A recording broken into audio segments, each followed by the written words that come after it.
Thank you, Ivy. Thank you, JJ, for being here. Thank all of you for being here. I have a love affair with open for interpretation.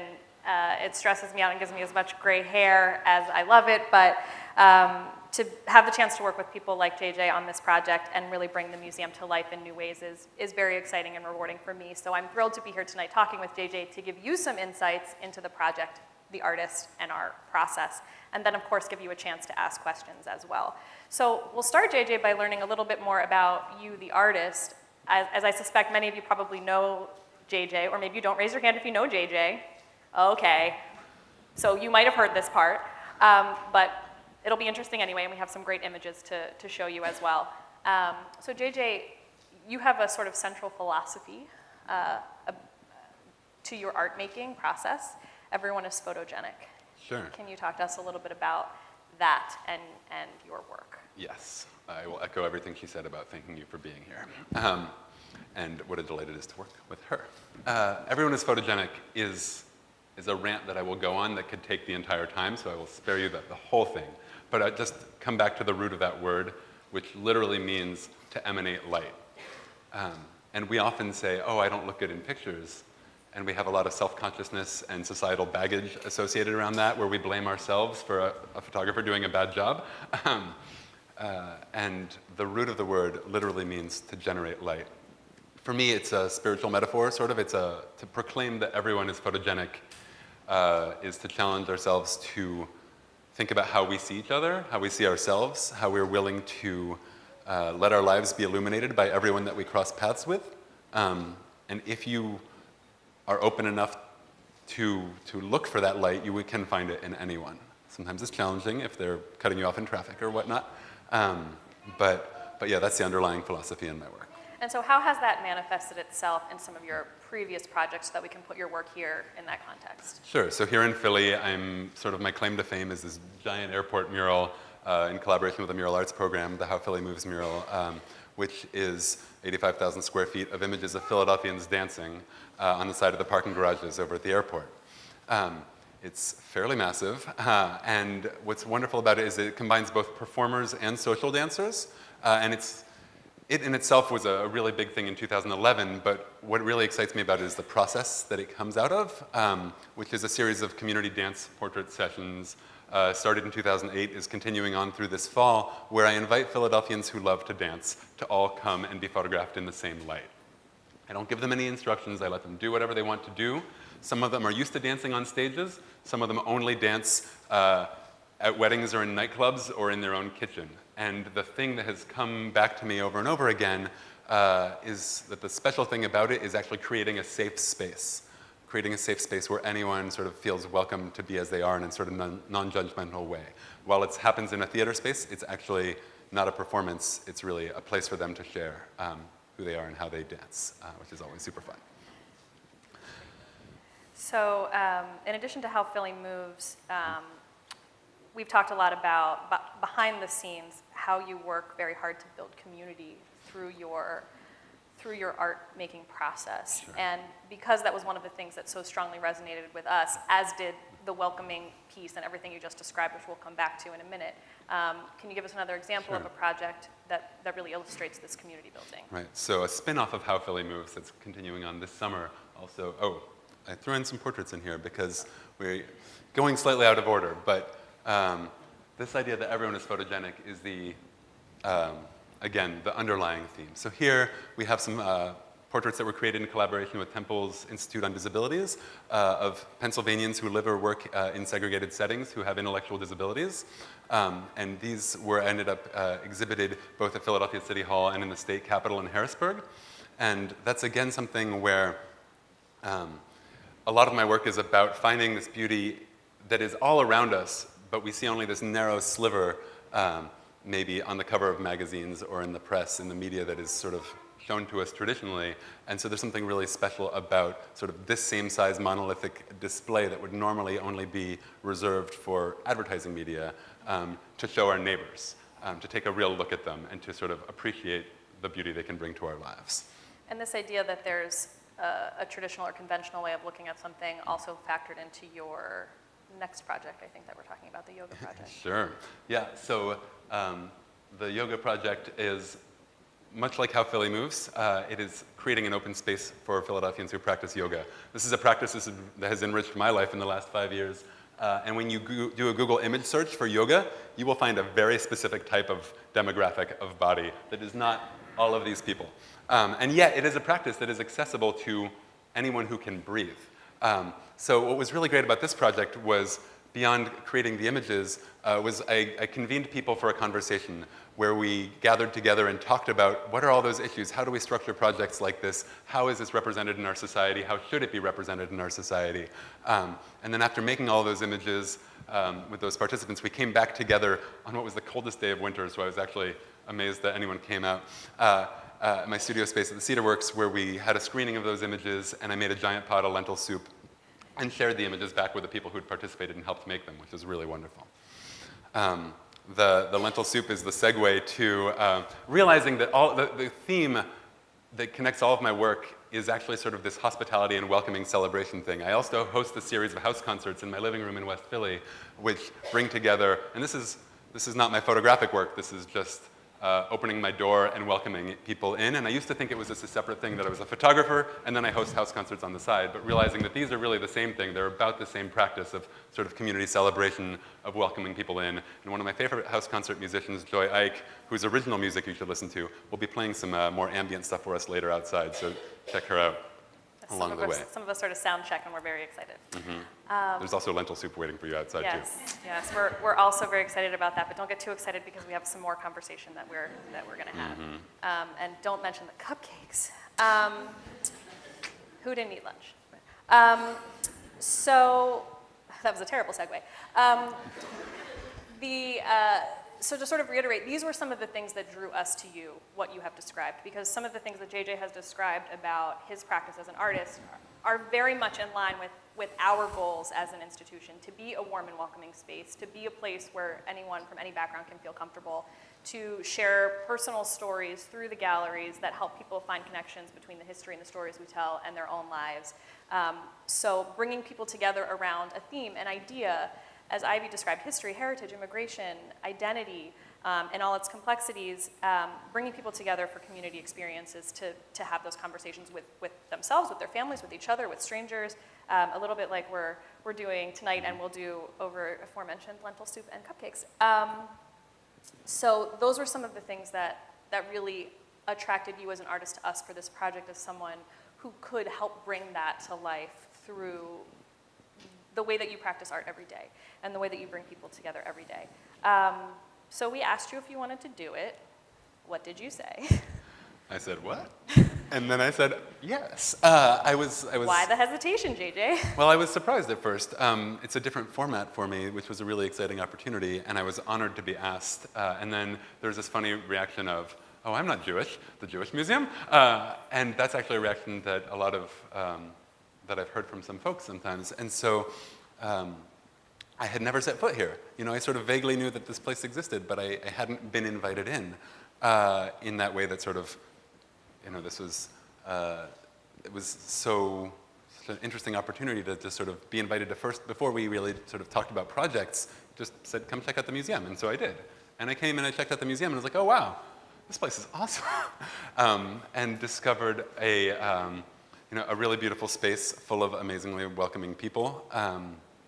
Again, I will always come back to the people in the space, but actually the core exhibit was really compelling once I wandered through. I have developed a bit of an affinity for Jewish culture. I have a housemate whose father is a rabbi, and I've been doing a lot of interfaith work, which has brought me into a lot of different religious traditions. But I didn't expect to find so much connections with the immigrant component of it. My parents are both French, so there's so much in this museum that is about being American, becoming American, and also being other, and sort of the dynamic tension of that, which is something that I really connected to. And then there's so many other themes told throughout here about how as people have built their communities, as they've invested in being citizens of this country, themes like education and labor activism, other types of activism and housing and all those kind of things that actually relate pretty directly to some other work that I've done in my other photographic world. So that was kind of really compelling. And we'll get to some specific examples of how those connect to JJ's project in the museum. So why don't you sort of walk us through that process. Sure. As you explored the museum, how did you discover us? What Sure. resonated with you, and how did that begin to inform the different pieces of your project? Sure. The first thing I did besides walking through the whole space and taking in the exhibit was scheduling meetings to sit down with a lot of the staff. And people were so generous with their time. I camped out in the cafe and met staff volunteers, the docents, the security guards, a whole mix of folks who work here, and just sort of got their take on the place and learned so much and was, again, warmly, warmly welcomed, which is the best. And then so I started thinking about my experience of this building before as sort of this unknown thing that I knew about a couple objects that were highlighted, the famous objects, but I didn't know who was in here. And so the first sort of facet, I proposed many different, a multifaceted installation. The first facet you may have seen on your way in was filling those walls with portraits of some of the people who make this place run. Some of whom you might not see because they're really backstage, or they might be your bartender this evening, or they might be working all the logistics or cleaning up at the end of a night. But I, again, work primarily in portraiture, so photographed a lot of the staff and set up this installation, including a handwritten letter. I didn't mention that earlier, but one of the things that I really connected to in walking through everything here was how much of the historic documents are just handwritten with this. There's this power to recognizing someone's handwriting. You know, nowadays all of our correspondence is electronic, and you can choose whatever font you want it to be displayed in. In the last couple years, I've been cultivating a practice of handwriting a little bit more, of writing letters, and sometimes for people far away where it will take too long for it to get to them, of handwriting a letter, taking a picture of it, and emailing it, which seems kind of retro and silly, but there's just a very different headspace to putting pen to paper and to reading someone's handwriting than it being another message in the inbox. So I wrote this one letter sort of to the audience on the street, introducing the project and sort of confessing my lack of knowledge of this place, but my experience of coming into it, and put up this confession and invitation for people to meet Nemaj, in a sense. And this is another thing I do a lot, is like I'm a bit of a connector and networker, and I want, you know, you guys over there to meet you guys over there, and I haven't met you over there, but I like to sort of play networking nodes sometimes. So this is sort of invitation to meet Duran and Kristen and the rest of the staff. It was assembled right here on this floor, and the goal was for this to happen, for people to stop and get a little closer and be drawn in with a little bit of curiosity and read some of the quotes of the participants, some of which are about the museum and some of which you'll have to go read about Susan's secret talent out in the front window. I won't tell you right now, but some of them are really just personal little details, just to sort of, again, allude to the richness of what is in here. Moving on, following along in this theme of writing, I actually sat down and wrote some other letters, which are tucked all around the museum. This is the smallest and most hidden one. Several of them are sort of more obviously framed in different parts of the museum as you walk around. This one you have to work to find. Two of them I placed to sort of direct people to some of my favorite little hidden gems of the architecture of the building. So these are letters to the audience, and then we also created these letter writing stations, inviting people to sit down and write their own letters, which surprisingly to me, like people jumped right in. I rounded the corner the next day, and there was someone there, you know, sitting and writing a letter. So I'd invite you at some point to come up and participate in that. And that's a good moment to tell you two things. One is just a quick side anecdote. JJ really does love writing handwritten notes and then taking pictures of them and sending them to you. During this project, when JJ was sitting at our cafe one day, I got a text of a picture of a handwritten note on a card about this big that said, "This is the size card I was thinking for the letter writing. They have them at Staples for, you know, $5.99 for whatever." And so I saved the picture, and then I looked online for the card. So it even sort of factored into our practice of working together on this project. But the interesting thing is, if you just go back one slide, it's not that important. But so this was our initial sign that said, "Read this letter from JJ with instructions for how to write a letter. You could take a picture, you could save it for yourself, whatever you want." What we found was people were actually leaving them, which was not necessarily something that we intended, but they were leaving them, and the nature of the message suggested that they wanted to leave them. Perhaps some of them are you. And so we actually have since modified the sign. The project kind of evolved as we go, and this seems like a small thing, but we actually added a line that says, "Or you can leave this note," and we might read it out loud at a program someday, with a little box with a slot that lets people leave them. So I just wanted to read you a couple of quick notes to illustrate the way that people are finding personal connections to this project. This is just a very short and sweet one where someone wrote, "Dear visitor, hope you have a great day. Remember, you are important to someone. With love, signed A." And we left it out on the table for a while. This was before we had the boxes. And someone else came by and scribbled a little dividing line on the bottom here and says, "I really needed that, thank you." And so there was this really lovely little exchange between visitors. I don't know what experience they had in the building otherwise. I don't know what stories resonated with them. But two visitors who never met had a connection in this space. And that's very cool, especially given, certainly our goals to be a welcoming, safe space, but also JJ's goals for this project. There are a couple that I won't read to you, but I will describe to you their nature, which is that they are letters to people who have since passed, and they're quite personal and a little bit sad, as you can imagine, but the fact that, as JJ mentioned, headspace, that was the headspace where these visitors were, and the feelings that they wanted to put on paper in a way that perhaps, although I'm guessing, they might not have done to the same effect in typing, for example. That was something they needed to write. And I'll read you just one more, and then we can get back to talking about the rest of the project. This was one of our visitors on July 4th, which is a free, fun family day that we have every year. "Dear people, I am a daughter of Colombian immigrants born in the United States of America. I've seen the immigrant communities be discriminated, and visiting this museum, I can prove that human beings only need an opportunity of life which is right for everyone in the world. Signed, just someone trying to make a difference." So people are really responding to the letter writing stations in a way that I have to confess, just giving you insights into the process, I wasn't sure whether or not they would. We do have a couple of moments in the museum for interaction that visitors do take advantage of, but I wasn't sure how they would respond to, two IKEA tables in the gallery with an invitation to read a letter and write a letter, and people really are, and so I wanted to share that with you. Yeah. The next step, again, sort of realizing that as I perused the museum, found all these connections to it, starting with this image right here, where there's a young woman with an abolish slavery sign talking about labor issues in the textile industry, 100 years ago, and realizing, hey, wow, I have these no slavery signs in my archive too, much more recently from migrant farm workers in southern Florida, where there's been a lot of organizing around the agricultural industry.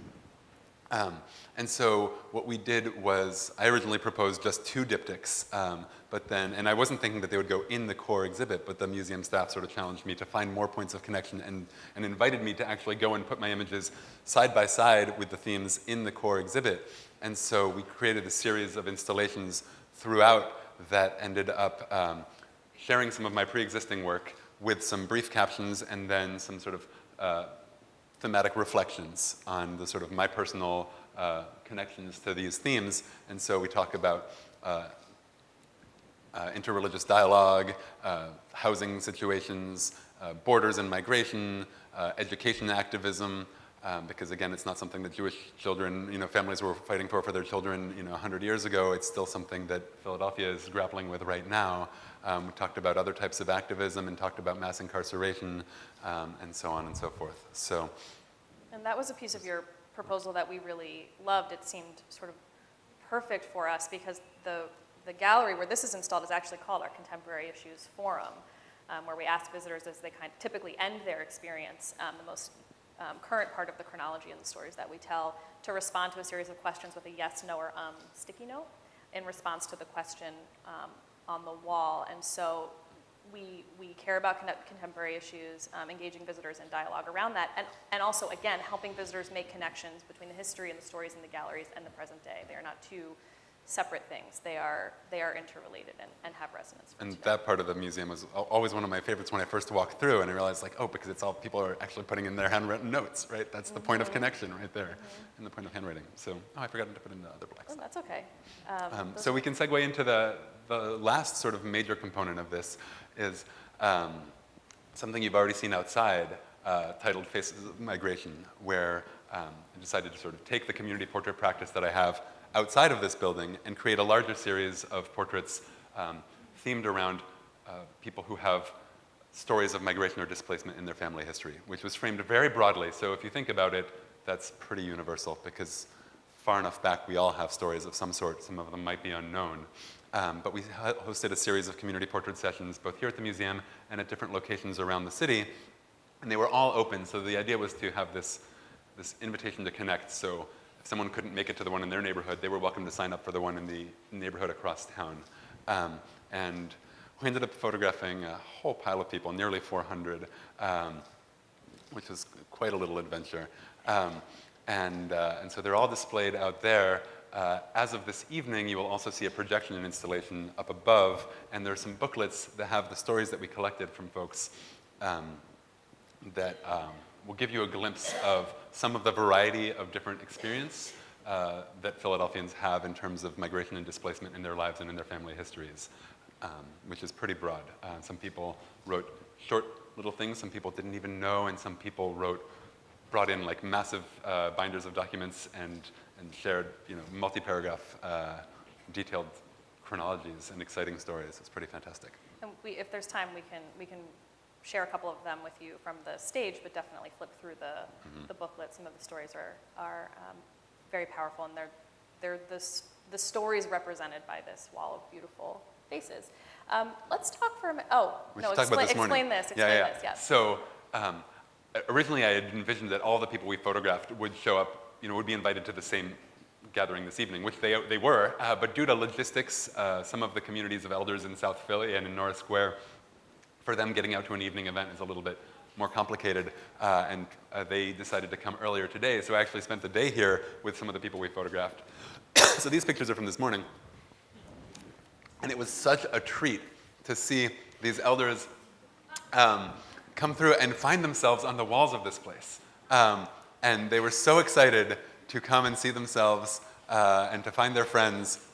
And they're interspersed randomly, so alongside of the people that you will find the people who you might have considered as others, or those people, from across town who you might not cross paths with. And when you start looking through them, you realize, oh, these people were photographed at this site and these people were photographed at this site, but this guy laughs kind of like that guy. And there's all of these different points of connection that are really, really gorgeous.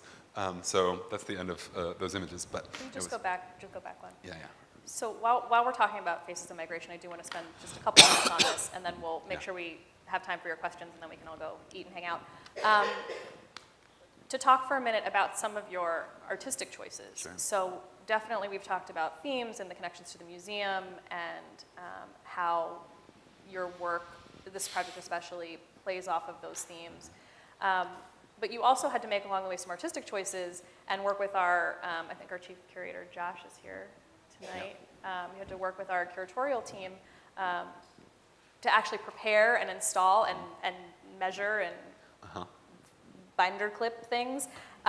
So talk to us a little bit about your process. How did you determine this layout? What was your vision? How did you come to what is now on the wall? It's pretty funny because I'd originally imagined something a little less dense, with images maybe more loose and free-flowing. And we then ended up having an abundance of participants. This is something that I do a lot, is sort of large volumes. And it's funny because there's a lot of foreshadowing on this. But we had so many participants. Originally, when we were talking about it with Josh, we were like, oh, you sure you want to do 5x7s? Because maybe we want to do bigger ones for impact on the wall. But if we'd had maybe 30 or 40, but again, with 350 to 400 people participating was quite a little adventure. So I definitely wanted to make sure that everyone was up there. And so that's where we end up with this big grid, which is funny because my undergrad senior thesis way back in 2002, we all got about this much wall space to do maybe 2 or 3 prints. And what I ended up doing was building a backlit transparency light box that had 288 35 millimeter slides tiled in a randomized array so that you sort of could narrate through it at your own pace and draw your own connections among them and pack in all of the images from all of the experiences into a denser space. So that's how we end up with this grid that you'll find outside. And we talked at some point as the project was developing about including more text than what you see in the introductory text on the wall. Yeah. Talk a little bit about that decision. Yeah. So there's a lot of lovely stories that were shared with us. But there's a lot of variety, too, in this sense that some people did write a lot and come and write long essays, and some people didn't have time to, or just shared a note or two. And for some people, we weren't able to gather all the stories because we had a little logistical blitz with 70 Nepali elders and 1 translator, and it was an adventure just to make the photographs, but we weren't able to capture all of the stories. And so I didn't want to highlight some more than others so much. So that's where what we ended up doing was creating this booklet that you'll find out there where they're, again, split up and randomized. Again, it's more something for you to peruse at your own pace. We're not explicitly telling you this person is this story, because actually this story could be 5 or 6 of these people in different ways. So again, opting for something that would be more, with a little bit more space for interpretation, actually, for people to just draw their own connections and get a feel and find what they would draw out of it and what would resonate with them. Yeah. And one more question about this piece of the project, and then we'll open it up for some questions. You, as part of this project, and this was in your original proposal, you wanted to make sure that you sent to everyone afterwards who participated a digital copy of their image. And not only did you send out digital copies of everybody's image as it appears on this wall, but you sent the entirety of their shoot. So if we were with you for 2 minutes, you might have snapped 10 pictures, which includes some really flattering outtakes, but everyone is photogenic. You don't see my portrait on that wall. No, I'm just kidding. Everybody's beautiful. I shouldn't have said that. I just happen to not like my picture, which is hanging in the staff offices if you want to know the truth. But you like that other picture of you and Duran. I did, and me and Steph, we did like a little, yes. So, but I did hang the outtakes of my own portrait session with JJ on the outside of my cubicle wall because they were fun, and myself and a coworker just kind of goofing off with JJ because he makes everybody feel so comfortable. So I did appreciate those. My question for you, it's not about me, it's about everybody else, is why that was important to you. Why not only sending everyone a copy of their portrait and inviting people to use it however they wish, but also sending them the entirety of their photo shoot with you. Sure. And not quite the entirety. I did delete maybe 20% of the frames where maybe there was an awkward expression, maybe there was a blink. But I did share a pretty broad selection. I was trained in the sort of more traditional commercial photography realm that is very copyright-centric, and also where you only show your very best work because you'll be judged by the worst image you put out there. So that kind of practice of making the outtakes available and sharing them pretty broadly is generally frowned upon. But I'm realizing more and more that actually I'm not a commercial photographer, right? That community photography as I want to practice it is a very different thing. And what ends up happening is here we have one picture of each person on the wall, but there are the different expressions that might, I put a really serious one of Julie out on this outside, but I have all these laughing ones of her. And then there's all these wonderful husband and wife combos. I'm like, of course, while you're here, of course we'll take a picture of the two of you together. I knew for the wall we would only do individual portraits, but we also have all these really sweet family portraits that I just sort of did while they were there, and then just the silly laughing ones and so on and so forth. So I have them. Why not share them? I mean, that's my practice is very much about sort of trying to be open and sharing with my work. And so knowing that some of the ones that, and also one of the ones that might not be portfolio material to me, but it might catch an expression in Susan's face that you're like, oh yeah, that's classic Susan, right? Because whatever that means to you. And so that's where it's really wonderful to be able to distribute and share them a little bit more openly, just to create some extra value for the community to draw what they want to and tell their own, be able to use their own stories, not say, okay, that's my picture that the photographer chose to represent me, but of the pictures available, well, maybe he used that one, but I want to use this one for my Facebook profile or to print on the wall, and yeah. I'm being mindful of the time. I lied, I have one more question before I open it up to you. Sure. Has this project at the museum changed you or your practice or your work moving forward in any way? Yeah, well, it's really delightful actually because this project became an opportunity to, a couple years back when it was the 10-year anniversary of my business, I wanted to I've been doing lots of little things and I've been trying to move towards more self-directed personal projects and doing a couple big things better rather than doing a lot of little things scattered all over the place. And to focus more on personal projects. And so for my 10-year anniversary of my business, I proposed doing a Everyone is Photogenic themed, citywide community portrait project that I was going to self-fund through Kickstarter.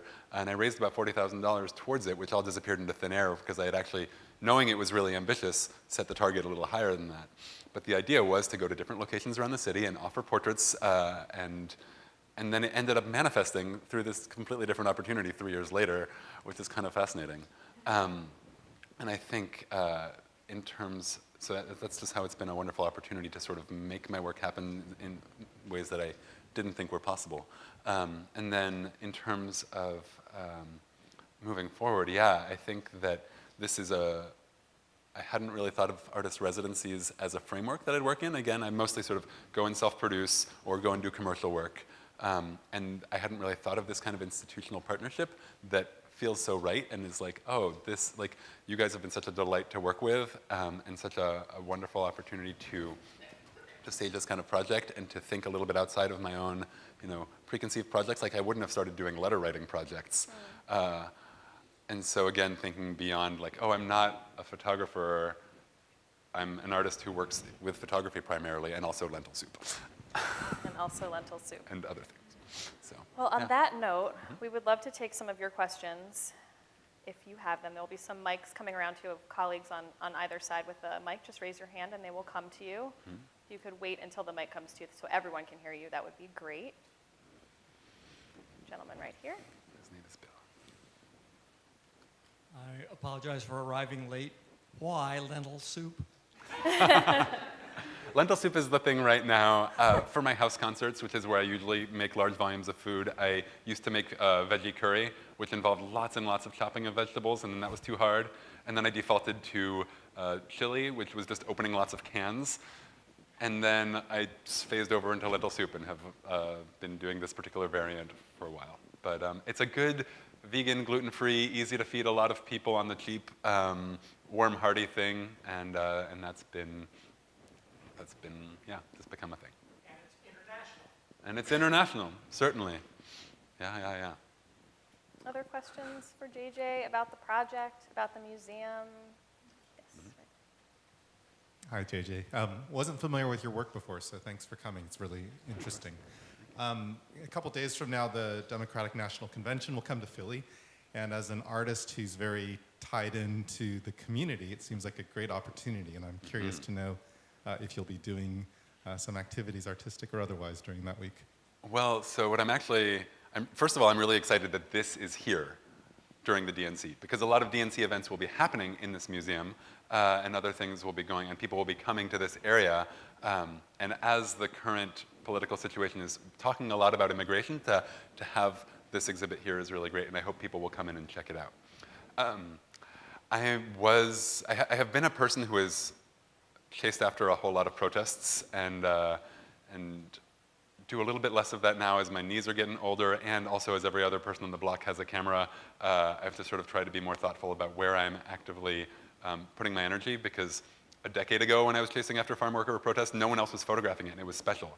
And now a million people do, and so I still bring my value to it, but it's also, I realized, like, okay, some other people have got it covered, I can scale back and actually focus a little bit on family things. And actually, I have a family reunion in Normandy. Speaking of, again, I said my family's from France. I'm taking off on Sunday to go see my grandma and my aunts and uncles and cousins, and that was long scheduled. So I will not be around for the DNC in the slightest, actually. Other questions? Let's get one from the other side, please.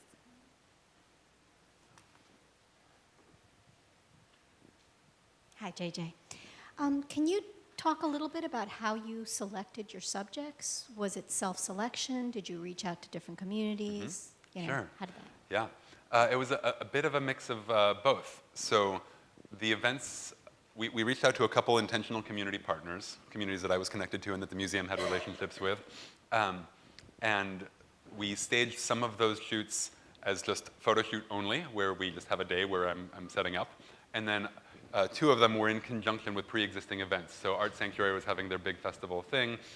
Al-Bustan was having a celebration at the Moffitt School, and we said, great, this will be, in order for us to be able to participate and bring the least administrative headache to you guys, we can just set up where you're already convening people, and that's the easiest.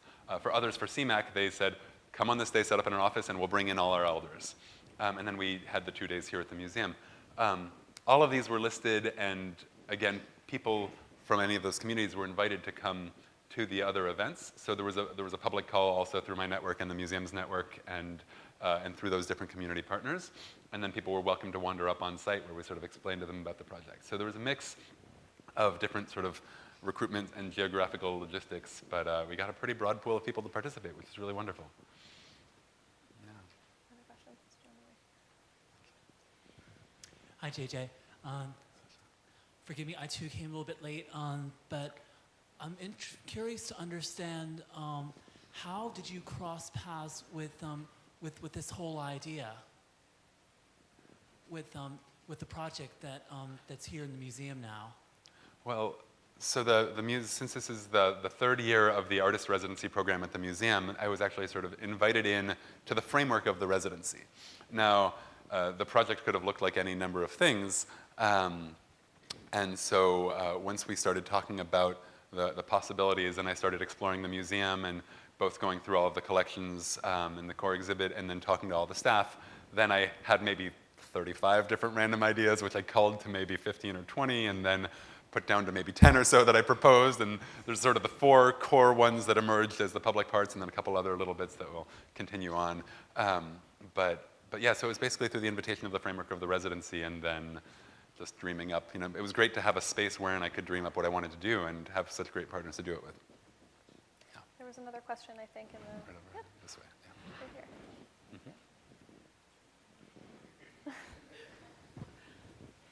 Hi, JJ. I have a question about the format that you chose for your show.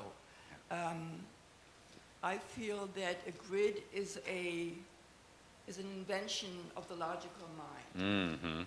It's machine-like. And so I'm wondering whether you're ill at ease at all with your format, whether you're hoping for better possibilities. I have a very conflicted relationship with the grid. I spend a lot of my life in rectangles. Most cameras traditionally do have rectangular viewfinders. Most computer screens traditionally are rectangular. All computer screens, I think, for the most part. And I do find myself in that world a fair amount. Again, the original vision out there was for more like hanging threads, and there became a point of, once there were that many images, having more taut cables became a little bit more logical, and especially that volume of images. But it's quite true, they could be scattered in much more different organic ways, probably gluing them to the wall rather than hanging them with clips. I think one thing of doing a more organic layout like that, in terms of budget and in terms of ease of installation, would have required something that would have maybe damaged the prints and made them less easy to remove. And what I love about the fact that they're just binder clipped is that at the end we're going to take them all down and give them to the participants.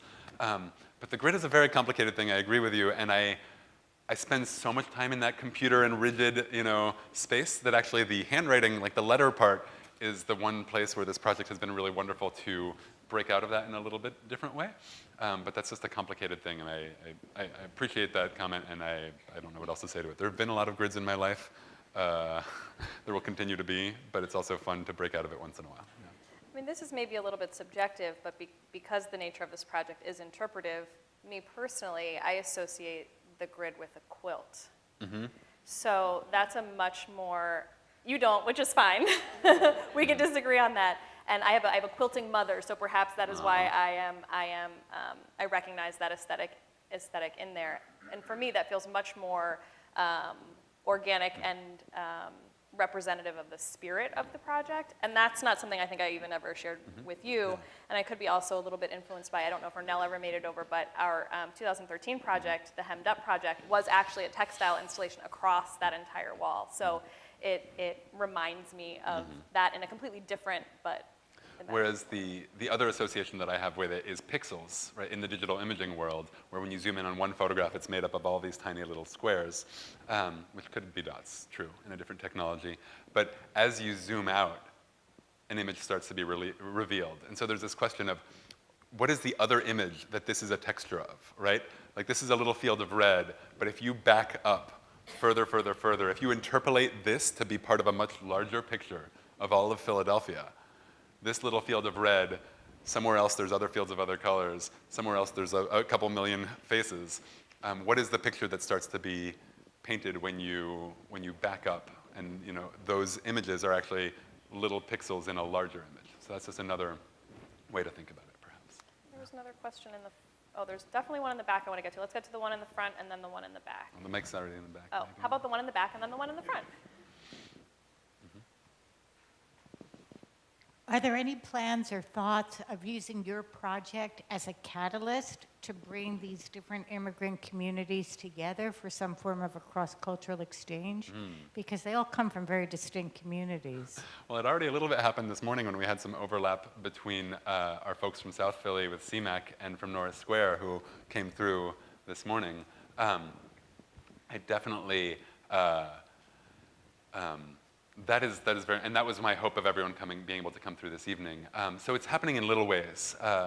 In terms of the scale and scope of this project, in terms of my intentions in life, absolutely, absolutely. And in terms of the other things that I'm continuing to do with my work, like the yoga shoot that's happening at the end of August, the next incarnation of How Philly Moves that's happening, and How Philly Moves is maybe the way that continues the most because it really brings together dancers of so many different cultural backgrounds, and I will be actually very explicitly using the connections from this project, and actually some of the participants, there's someone, her name is Yinka, I know who was at the Art Sanctuary shoot, I saw her sign up on the Yoga Shoot project, and so they're sort of getting connected to my work in different ways that will continue to foster those connections. Within the scope of the residency framework, it's sort of a, this is the end of what's up, but it's also something that will, all my work is entangled in my personal life and connects in so many different ways. And this will definitely, these relationships will feed, and the connections that I've established with these organizations will continue to feed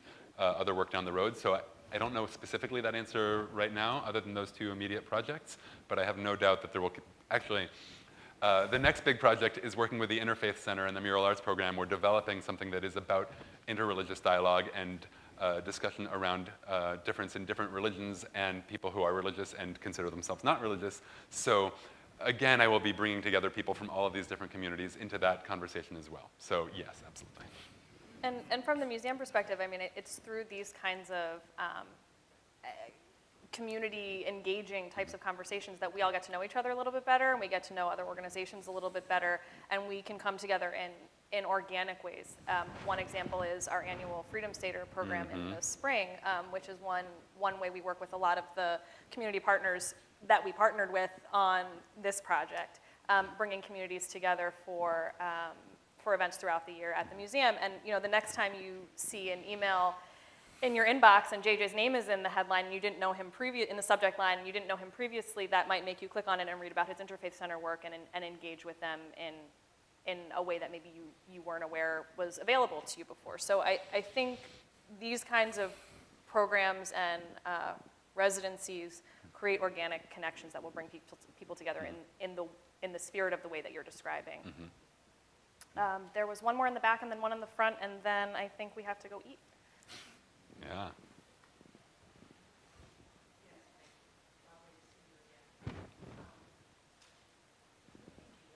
Current Midwest and other social grid iron, to expand upon the prior question here. What would be your potential thought of your photographic essay community integration of where, for example, we've viewed a number of Associated Press photos displaying the community disillusion via the violence, the ethnicity, and such. What would be perhaps your approach? I missed out a couple words of what you said, but I think I got the general gist of it. If you look at the news, there's so much bad news. If you look at the news, everything we see is negative because something like this doesn't get as much press as a horrible act of violence, of course. I see a potential for peacemaking in this type of work, in creating opportunities for people to share meals together, for people to see themselves next to someone they might have thought of as different and to hear their story and to share their own, to have a space where your narrative is held alongside someone else's. That is, like, when I talk about everyone is photogenic, that is very much, like, and when I try to manifest that in the world, that is very much about peacemaking in our world. When I heard about the violence at South Philly High a couple years ago, a lot of trouble and sort of conflict there. I was like, oh, I want to go in there and do a photography workshop and bring my little photo booth and photograph all the kids and show themselves to each other, and see, for people to see themselves side by side. I think that it's easy to be bogged down by the amount of negative and the hard stuff going on in the world, and it's then easy to define oneself in a reactive way, to say, I wish they weren't doing that, or they should be doing that. And really the question I try to ask myself is, given where I am and what tools I have at my disposal, what do I want to manifest in the world, you know? And that's what I'm trying to do. Yeah. So let me try to do this, because we didn't get to a lot of questions. If you have a question, raise your hand. Let's try to take them all at once. I'll note them. We'll get to maybe one or two of them, and then the rest of them let's do informally out in the lobby with JJ. So I see a woman in the very back row, a gentleman in the very back row, and a woman in the front. So let's just when the mic comes to you, just state your question. Well, then we'll just take all the questions at the same time. Hi, I'm very interested in some of the key concepts that tie in with common core issues. I'm a school district of Philadelphia teacher of middle school students, and so you mentioned the conflict at South Philadelphia High, but I love this idea of the headspace and the community portrait, and I'm very interested in knowing of the potential to invite you in to do a similar type of workshop with middle school students, building on the letter writing concept, which teaches critical thinking and analysis of the narrative text. So please, Yes. I would love That's to easy. have you. Yes. The answer is yes. Okay. Next question. Next question. Yes. Hi. This is a slightly more lighthearted question, but like you said in the beginning, photography is about light, and we all maybe don't generate light, but reflect light to a degree. So this is something that I like to ask other photographers too. Like, which light do you prefer? Like morning golden hour, evening golden hour, broad daylight? There's no right light. It's all depends on what the subject is and what the shot is. You know, like right now in this room, it's that little patch right there on you, and it's like Emily, but from over here. Well, that light from over here. You know, like it's actually the light glowing off of his screen as he turns the camera to point at me. For a split second, it just like had this beautiful blue glow on his face. Light is light everywhere, and it depends on everything else. So I don't have one set answer to that question. Okay, last question for real. Did you still have a question? Okay, Right up. I'm sorry to make you run all around, but do you just want to tell me and I'll repeat it for everybody through the mic? 'Cause No, I can it's hear coming, you. it's coming, it's Okay. coming. I just didn't want you to have to run. The dash. Sure.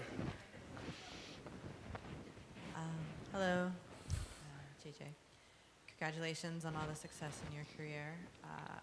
I first met you when you did an exhibit at Studio 34, and you had done communities, I think, in Africa, and you had a friend of mine who is a yogi, and she migrated from Nigeria, Fatima. And I was just wondering if some of those previous projects with more close. Is that better? Yeah. Can you hear me now? Good. With communities in Africa played into kind of more meta ideas of like modern meaning ancient with Judaism within the museum. And also, if I saw in the liner notes that this was your first cultural institution exhibit, and I just wanted to maybe hear again, thinking microcosm, macrocosm, like that Studio 34 is, it's a community resource, but it's small, and this is a grand institution, an affiliate of the Smithsonian, which is one of the biggest museums in the nation. Like, how are your thoughts vis-a-vis that type of community narrative? Thank you. Ooh, there's a lot there. There's a lot there to That is a tease big apart. last question. It's a big last question. First, I want to tease apart two things, because I did, at Studio 34, share a report back on the work that I did when I spent 3 months on board a hospital ship in West Africa, and I shared some of those images there. But the project that Fatima participated in was actually the first round of How Philly Moves back in 2008, long before the airport mural. So that actually had nothing to do with her being an immigrant. It had to do with her being someone who loved to dance. So teasing apart two kind of things there, but I appreciate you bringing up Studio 34 because they are a treasure in our neighborhood, much like the museum is a treasure in this neighborhood, and it helps remind me that yes, like I sometimes get confused in my own head between being trained as a commercial and editorial photographer, but the most rewarding work I do is all in this like nonprofit cultural sector. It's a different headspace, it's a different world, it's a different way of operating. So definitely something that I'm trying to cultivate both on the small scale and the large scale. I don't know about the history component that you asked about, but I know that actually while the work in West Africa was interesting and compelling, the main reason I was there was because my girlfriend was on board that ship for 2 years, and that's where the long-distance letter writing and emailing and photographing the letters started. But I'm less interested in going far away for projects because I'm finding so much need and richness here in Philadelphia. I mean, I've actually met neighbors who live a little further southwest of me who live in conditions that are worse than the ones that I encountered in West Africa. And like there's such abundance to be doing for our neighbors here in Philadelphia that that's sort of where I'm trying to put my energy as well. Anyways, I'm rambling because I'm not sure that question went in so many different directions, but I think we can wrap it up. We can. Thank you for coming.